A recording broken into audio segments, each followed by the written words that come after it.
ದೈವದ ಕ್ಷೇತ್ರದಲ್ಲಿ ಮತ್ತೊಂದು ಪವಾಡ ನಡೆದಿದೆ.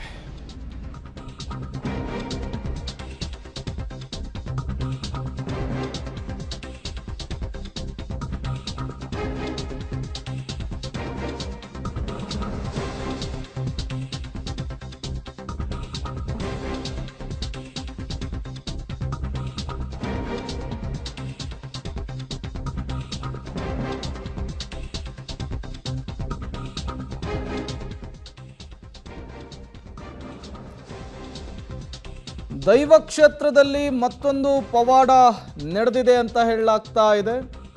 ಸಿಸಿಟಿವಿಯ ದೃಶ್ಯದಲ್ಲೂ ಕೂಡ ಪವಾಡ ಸೆರೆ ಸಿಕ್ಕಿರುವಂತಹದ್ದು. ಲಾಕ್ ಮಾಡಿ ನಿಲ್ಲಿಸಿದಂತಹ ಆಟೋ ಇದ್ದಕ್ಕಿದ್ದಂತೆ ಸ್ಟಾರ್ಟ್ ಆಗಿ ಮುಂದೆ ಮೂವ್ ಆಗಿದೆ. ನೀವು ಕೂಡ ವಿಜುವಲ್ಸ್ ಅನ್ನು ಗಮನಿಸ್ತಾ ಇದ್ದೀರಿ. ಘಟನೆಯ ದೃಶ್ಯ ದೈವಸ್ಥಾನದ ಸಿಸಿ ಕ್ಯಾಮೆರಾದಲ್ಲಿ ಸೆರೆ ಸಿಕ್ಕಿದೆ.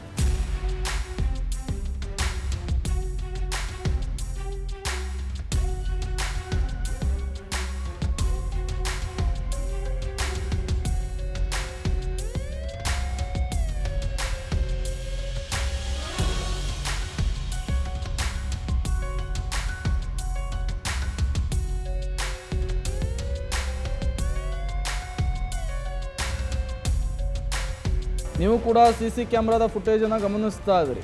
ಮೊದಲು ಒಬ್ಬ ಆಟೋ ಡ್ರೈವರ್ ಆಟೋ ತಂದು ನಿಲ್ಲಿಸ್ತಾನೆ. ಆಟೋವನ್ನು ಲಾಕ್ ಮಾಡಿ ಆತ ದೈವಸ್ಥಾನದತ್ತ ಆಗಮಿಸ್ತಾನೆ. ದೈವಕ್ಕೆ ಕೈ ಮುಗಿದು ಇನ್ನೇನು ವಾಪಸ್ ಹೊರಡುವಂತಹ ಸಂದರ್ಭದಲ್ಲಿ ಇದ್ದಕ್ಕಿದ್ದ ಹಾಗೆ ಆಟೋ ಮೂವ್ ಆಗುತ್ತೆ. ಆಟೋ ಮೂವ್ ಆಗುವಂತಹ ದೃಶ್ಯವನ್ನು ಕೂಡ ನೀವು ಗಮನಿಸ್ತಾ ಇದ್ದೀರಿ.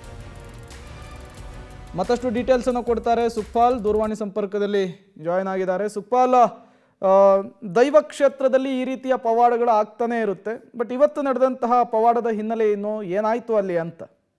ಪ್ರೇಮಕುಮಾರ್, ಇದು ಬೆಳ್ತಂಗಡಿಯ ಹಳದಂಗಡಿಯ ಶ್ರೀ ಸತ್ಯದೇವತಾ ದೇವಸ್ಥಾನ. ಇಲ್ಲಿ ಸಾಕಷ್ಟು ಕಾರಣಿಕ ಇರುವಂತ ಕ್ಷೇತ್ರ. ಹಾಗಾಗಿ ಪ್ರತಿದಿನವೂ ಅಲ್ಲಿ ಆ ದಾರಿಯಲ್ಲಿ ಹೋಗುವಂತವರು ದೈವಕ್ಕೆ ಕೈ ಮುಗಿದು ಹೋಗ್ತಾರೆ. ಇದೇ ರೀತಿಯಲ್ಲಿ ಆಟೋ ಚಾಲಕರೊಬ್ರು ಎಲೆಕ್ಟ್ರಿಕ್ ಆಟೋವನ್ನ ಒಂದು ಭಾಗದಲ್ಲಿ, ಇನ್ನೊಂದು ಭಾಗದಲ್ಲಿ, ರಸ್ತೆ ಇನ್ನೊಂದು ಭಾಗದಲ್ಲಿ ಇಟ್ಟು ಲಾಕ್ ಮಾಡಿ ಅಲ್ಲಿಂದ ಅವ್ರು ಹೇಳುವ ಪ್ರಕಾರ ಹ್ಯಾಂಡ್ ಬ್ರೇಕ್ ಎಲ್ಲವೂ ಹಾಕಿ ಈ ಕಡೆಗೆ ಬಂದಿದ್ದಾರೆ. ಬಂದು ದೈವಕ್ಕೆ ಕೈ ಮುಗಿಯುವಂತ ಸಂದರ್ಭದಲ್ಲಿ ಏಕಾಏಕಿಯಾಗಿ ಈ ಆಟೋ ಮುಂದಕ್ಕೆ ಚಲಿಸಿ ಹೋಗ್ತಾ ಇರುವಂತದ್ದು ದೃಶ್ಯದಲ್ಲಿ ಗಮನಿಸಬಹುದು. ಹೋದಂತ ಸಂದರ್ಭದಲ್ಲಿ ಅಲ್ಲೇ ಇನ್ನೊಬ್ರು ಬೈಕ್ ಅಲ್ಲಿ ಬಂದಂತವರು ದೇವಸ್ಥಾನಕ್ಕೆ ಕೈ ಮುಗಿಲಿಕ್ಕೆ ಬಂದವರು ಅವರು ಬೈಕ್ಗೆ ಡಿಗ್ ಹೊಡೆದು ಹೋಗುತ್ತೆ. ತಕ್ಷಣಕ್ಕೆ ಈ ಆಟೋ ಚಾಲಕ ಗಮನಿಸ್ತಾರೆ, ಹೋಗಿ ನಿಲ್ಸಿದ್ದಾರೆ. ಯಾವುದೇ ರೀತಿಯಾದಂತ ತೊಂದರೆ ಆಗಿಲ್ಲ. ಇಲ್ಲಿ ಸಾಕಷ್ಟು ಪವಾಡಗಳು ನಡೆದಿದೆ. ಈ ಹಿಂದೆನೂ ಇದೇ ದೈವಸ್ಥಾನದ ಮುಂಭಾಗದಲ್ಲಿ ಆರೋಪಿಯೊಬ್ಬಳು ಸಿಕ್ಕಿರುವಂತ ಘಟನೆ ನಡೆದಿದೆ. ಉಡುಪಿಯ ಲಕ್ಷ್ಮೀವರ ತೀರ್ಥ ಸ್ವಾಮೀಜಿ ಅವರು ಸಾವನ್ನಪ್ಪಿದ ಸಂದರ್ಭದಲ್ಲಿ ಅವರ ಆಪ್ತೆ ಆಗಿದ್ದಂತ ರಮ್ಯಾ ಶೆಟ್ಟಿ ಈ ಒಂದು ಕಾರಲ್ಲಿ ಬುರ್ಕಾ ಹಾಕೊಂಡು ಪರಾರಿ ಆಗ್ತಾ ಇದ್ರು. ಆದ್ರೆ ಅದೇ ಸಂದರ್ಭದಲ್ಲಿ ಈ ದೇವಸ್ಥಾನದ ಮುಂಭಾಗದಲ್ಲೇ ಆಕೆಯ ಕಾರ್ನ ಟೈರ್ ಪಂಚರ್ ಆಗಿ ಆಕೆ ಪೊಲೀಸರಿಗೆ ಸಿಕ್ಕಿ ಬಿದ್ದಿದ್ದನ್ನ ಮತ್ತೆ ಇಲ್ಲಿ ನೆನಪಿಸ್ಕೊಳ್ಬಹುದು. Premakumara, okay, thank you Sukhpal ತಮ್ಮೆಲ್ಲ ಮಾಹಿತಿಗಾಗಿ.